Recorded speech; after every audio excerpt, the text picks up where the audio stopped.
So, in getting prepared to get my own truck and start driving my own truck, I've been lining up some things. In this video, I'm going to talk about the things that I've been lining up, looking at, working out, sizing up, figuring out, whatever, however way you want to put that. I'm going to talk about the stuff that I've been researching, that I've been going through, trying to line up this transition that I plan on making within the next 4 to 5 months. So right now I'm driving a truck for my dad, and I plan to basically do the same type of work that I've been doing in the truck that I am in right now, except I plan to be in my own truck, which is the first thing that I got written down here that I've been going over, that I've been lining up and figuring out, is what type of work I'm going to put this truck on, what type of work I'm going to be doing with this truck. This step I've been told throughout this whole process is the most important step. Having a place to put my truck, having a place to put my truck where I can get work. So I'm constantly hearing there's no use in getting a truck if I don't have some place to put it, if I don't have a place to get work. And so obviously I have a bit of an advantage because I'm already in my dad's truck and I'm already doing work locally in my area. And so I'm kind of already building relationships with companies that I could potentially put my truck with. And so I've been thinking a lot about that, who I'm going to put my truck with potentially, what the pay is with the company that I'm going to put my truck with, so I can have a general idea of what my truck will be making, what my truck can be grossing on a weekly, on a monthly basis, and on a yearly basis, because not all jobs that you may put your truck on are year around. So you may be dealing with a job that pays well, but only for a few months, only for 3 months, only for 6 months, only for 9 months, and you need to be able to factor that into all of your projections. I definitely would want to factor that into all of my projections. And also I'm thinking about what kind of work is involved with whatever kind of job I'm going to put my truck on. All jobs obviously are not created equal that you can potentially put your job on. And something else I want to say that you can potentially put your truck on. And something I want to say real quick. I'm going to be doing basically in-state work. I'll be staying in-state. That's the kind of work that I'm doing right now. A lot of you that are making the transition from driving for someone else to driving for yourself may be looking at driving over the road. I don't think it matters whether you're going to be looking at driving over the road, or whether you're going to be looking at staying in state. What I'm sharing with you here is pretty much universal. Whether you're going to be staying in state or whether you're going to be going over the road, however you're going to be doing it, you need to be thinking about where you're going to put your truck at, and you need to be lining up the places, the companies, and the potential work for your truck, the same way that I'm doing on a local basis. And again, going back to what I was just talking about before I got sidetracked, thinking about the kind of work that's involved. This job that I'm on, that I have this truck on right now, I get paid, being that I'm pulling around mulch chips, I get paid by the ton. So obviously it's beneficial to pull around more weight, but all jobs don't pay that way. Some jobs you may not be pulling that much weight around. And so obviously, whether I'm going to be pulling around 80,000 pounds most of the time like I am now, or whether I'm going to be pulling around 50,000 pounds on an average basis, has something to do with the next thing that I have written down. After thinking about the work that I'm lining up for the truck and considering all facets of that I can, the next thing I'm taking into consideration and been lining up is the type of truck that I want to get. And obviously the type of truck that I'm looking at getting, the type of truck you need to be thinking about getting at this stage, has a lot to do with what kind of work you're going to be putting the truck on. And so, and not just what type of work you're going to be putting the truck on. Also, something that I'm having to take into consideration right now, I don't turn a wrench, right? I'm not Mr. Fix It. I'm willing to learn how to take care of my truck so that I can stay out of the shop, and I'm willing to learn how to fix stuff myself. But as of right now, where I stand right now, I'm not a mechanic. I don't know how to do a lot of mechanic work. Right now, I'm at the mechanic shop right now to get a universal joint put on my truck. And from what I understand, this is something that's really simple. It's a quick fix. This is probably something that I would be able to do myself if I knew how to do it. And so the reason that this is important as I'm thinking about what kind of truck I want to get, I'm looking at probably getting something in between the years of 2006 to 2016. That's personally where I'm going to be looking at. Obviously, if I'm going to be, I can look at getting a newer truck, which in theory should keep me out of the mechanic shop more, at least right out of the gate. It should. If I get a nice truck from a dealership. Whereas if I get a truck that's closer to a 2006, an older truck, it may be a good truck. It definitely may be a good truck, but it may be a truck that requires me to know how to turn a wrench. It requires me to know how to fix a few things, and I don't know how to fix things on trucks. So that's something that I'm taking into consideration as far as the kind of truck that I'm going to be getting, what kind of work I'm going to be putting this truck on, whether I'm a handyman, a Mr. Fix-It guy myself, whether you're a Mr. Fix-It guy yourself.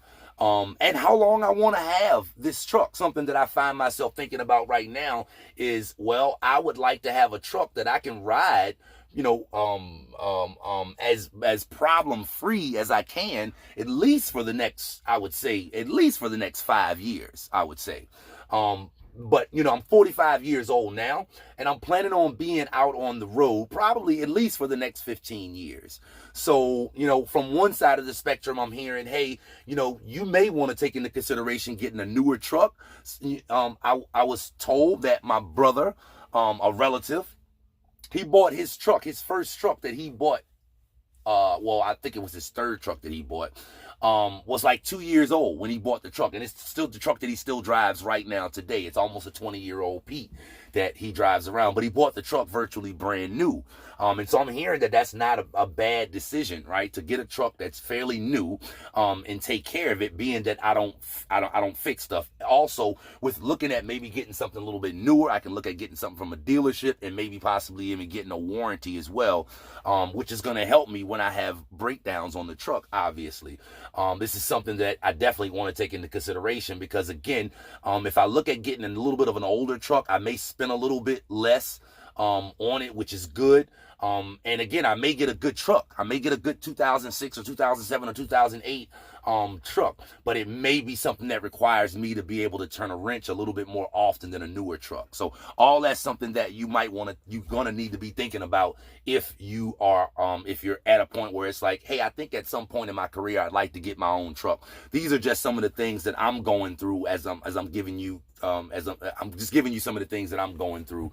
My thought process is, again, this is going to happen for me in the next 4 months. So if this is ever going to happen for you, you're going to find yourself going down this road. So just giving you a few nuggets.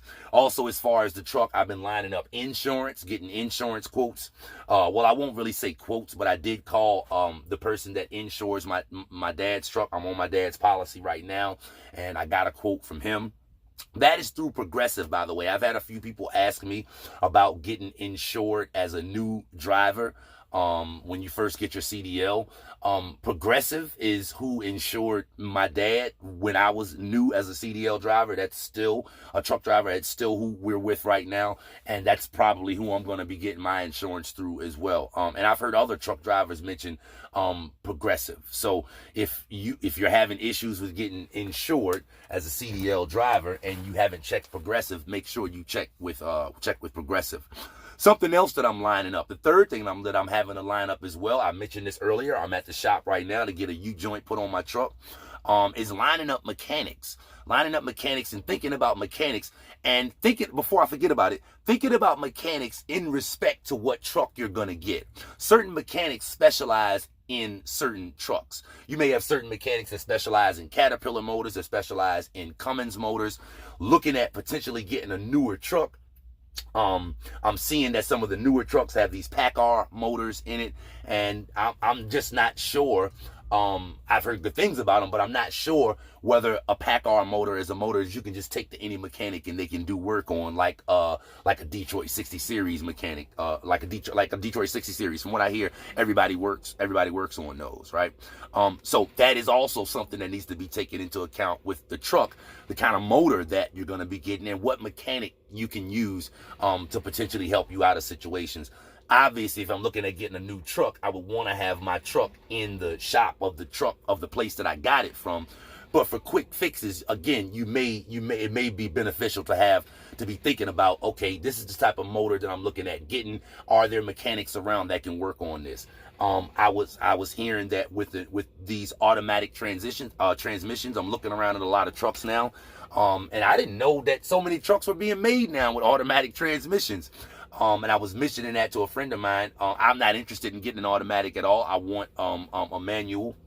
But he was saying to me, again with the transmission, how simple are those automatic transmissions to work on? I'm hearing that you may not just be able to pull up to your everyday average run-of-the-mill shop and get work done on your transmission with an automatic transmission. So something you need to be factoring in as far as trucks and mechanics in relationship to the type of truck that you're going to get. Lining up accounts with mechanics. While I'm here at this place right here where I am now, I'm going to ask them about setting up an account. I'm going to let them know that I'm going to be looking at getting my own truck here in the next few months, and I'm interested in knowing if these guys will look out for me if I get in a pinch and I need some help. I want to know if they can help keep me running or not. And if I got to fill out an account and have an account with them, that's definitely something that I'm willing to do. That actually takes me to the next thing that I got written down after lining up work, thinking about the truck that you're going to get, insurance, and lining up mechanics, is establishing accounts at different places that you're going to need. I had to go to Standard Auto Parts. Standard Parts. It used to be Truck Pro. I'm sure you guys have probably heard of that. But I'm in there a minute ago picking up the universal joint that I'm here at this place to get put on. And obviously I'm asking questions like that now. Hey, what do I have to do to get an account here at Truck Pro? And he let me know a few of the benefits of getting an account. And obviously that would be beneficial. It would just make the process of maybe having to get work done on this truck that I'm going to get in a few months that much more easier if I have accounts set up at places like Truck Pro to get parts from, and places like mechanic shops that'll give me 30, 60, 90, maybe 180 days to pay a bill down. These are people that I'm already building relationships with now every time I bring my dad's truck in here. And so again, these are things that I want to set up for myself, that I want to be setting up for myself as well, and having these people thinking about, right? Because, again, I want to be rolling, okay? I've got my work lined up. I got a truck already, right? I got the insurance. Only thing that can stop me now is if my truck is down and I can't run. So need to have accounts at different places to help you be able to stay on the road. And there's probably a lot of other stuff to cover, but the last thing that I'm thinking about right now that I've got written down, and this is something that I haven't done yet, is I would feel much more comfortable when I got on the road if I had a credit card in my pocket, a business credit card with about a $10,000 credit limit on it. Obviously, I've got credit cards now, but in my opinion, none of them have a big enough limit. And they're for other purposes. Having one credit card in my pocket specifically for my trucking business would be beneficial, with a limit of somewhere between $10,000 and $25,000. So that's probably the next thing that I'm going to start researching and looking around and looking into, a way to be able to do that. Okay, because having the work lined up and having the truck that I need and having the mechanics that I lined up that I need, and being able to get the parts that I need for the truck and for the motor that I have in my truck, and being able to have access to the funds and the capital that I need to be able to pull this off. In my opinion, I'm thinking this is exactly what I need to be doing at this point to line up everything to have a successful transition out of my dad's truck, out of my employer's truck, into my own truck and into my own successful trucking career. So this is Maurice Bay. That's pretty much all I got for you guys in this video. If you got value from the video, be sure to go down below and click the like button, and consider subscribing to the channel if you don't want to miss any of my future helpful trucking videos. I have a lot of good videos coming for you guys in the future. So if you're already subscribed to my channel, definitely stay close to the channel, because I got a lot of value coming for you down the pike. See you guys on the next video. Maurice Bay, the Helpful Trucker here. For more helpful CDL tips, go here, or consider subscribing to my YouTube channel right here. You could have been anywhere else in the world, but instead you chose to be here with me, and I really appreciate that.